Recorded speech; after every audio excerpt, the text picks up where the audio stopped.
फिर रानो चिड़िया वहाँ से चली जाती है। वो उड़े जा रही थी। उसे कुछ समझ नहीं आ रहा था कि अब वो क्या करे।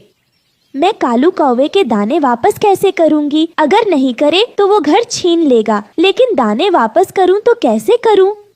वो थक जाती है और एक जगह बैठ जाती है। वो रो रही थी और खुद से बातें कर रही थी।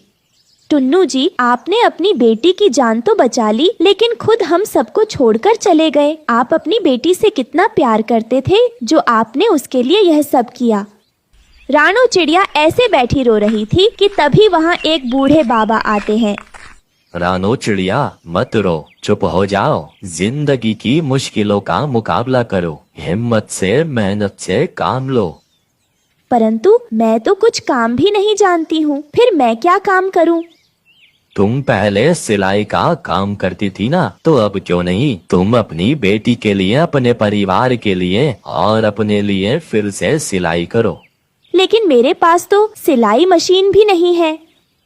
उसकी तुम फिक्र मत करो, वो तुम्हारे घर के बाहर पहुंच जाएगी। और ये लो भोजन, जिसने आज तुम्हें भूखा नहीं रखा, वो कल भी तुम्हें देगा।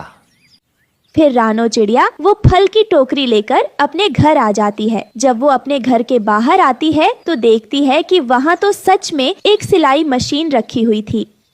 बाबा, आपका बहुत बहुत धन्यवाद, जो आपने मेरी इतनी मदद की है। अब मैं मेहनत से काम करूँगी, अपनी बेटी और अपनी सास को बहुत खुश रखूंगी।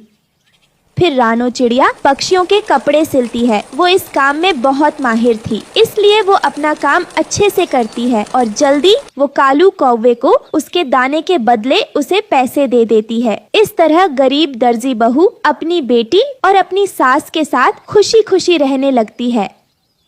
दोस्तों, आपको हमारी आज की कहानी कैसी लगी? हमारी कहानी को लाइक करें, कमेंट करके अपनी राय हमें दें। आपके कमेंट और लाइक हमारे हौसले को बढ़ाते हैं। अगर आप हमारे चैनल पर नए आए हैं तो हमारे चैनल को सब्सक्राइब करना ना भूलें। आपका धन्यवाद।